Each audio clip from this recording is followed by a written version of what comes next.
Hey, what's up, my new Standard Nation? It's TJ, and today we're going to talk about when is the right time to terminate the contract and how do you do it. So first you have to ask yourself why, one, are you terminating the contract or not wanting the house? Is it because of just buyer's remorse? Well, let me tell you, if you just have buyer's remorse, you have signed a legally binding contract and you can't necessarily just terminate it for that. And if you do, there are repercussions like losing your earnest money or the seller actually suing you and making you buy the house. So you have to know the terms that you're putting in your offer, one, to be able to terminate it. Now you have contingency in the contract like the home inspection. So if a bunch of stuff comes up that and fails and the seller won't fix it, you can terminate. If your financing falls through for some reason, if you do a mold test or some of the toxic tests that we talk about, those are reasons that you potentially could get out of the contract, but it depends on how you wrote the contract. So how you actually terminate a contract where we are in Wisconsin is we have a cancellation and mutual release agreement. It spells out that the offer is hereby null and void and earnest money will return to, and obviously, hopefully it's you as the buyer. If for some reason the seller says, no, I'm not going to return it, well, there could be a fight over that earnest money. And then how do we talk through and either get it back to you or give some to the seller?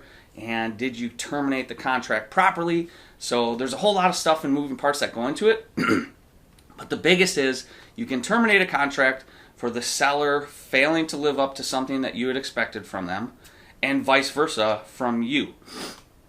Now, also, you have the contingencies like I talked about. So, for example, if you had written in your offer, and if you watched a previous episode, we talked about home inspections. And in the home inspection in Wisconsin, there's verbiage that says seller shall or seller shall not have right to cure.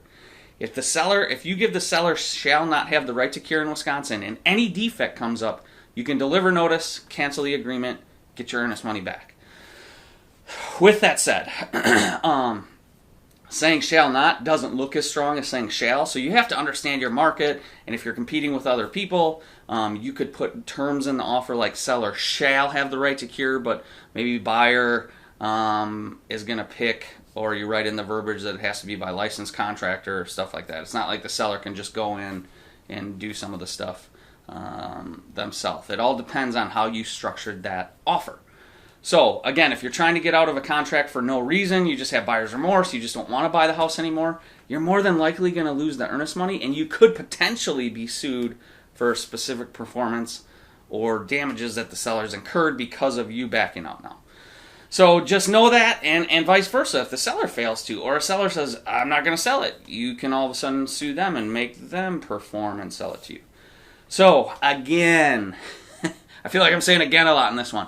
It depends on how you structure that offer. While it seems like it could be just cut and dry, like here you can cancel it, here you can't, here you can cancel it. It varies based on every offer. And one offer you might not be able to cancel because a defect comes up. And the next one you might be able to cancel for any defect that comes up. But it depends on the words you use in that offer. So again, if you want to know what words, how to write the offer, the best for you and your family to protect your interests, check out knowbeforeyoubuy.realestate.com. Or you can call, text, or email me with any questions you ever have. 608-576-0044. Emails TJ@srehelp.com. Don't forget to raise your standard, and we'll talk to you soon.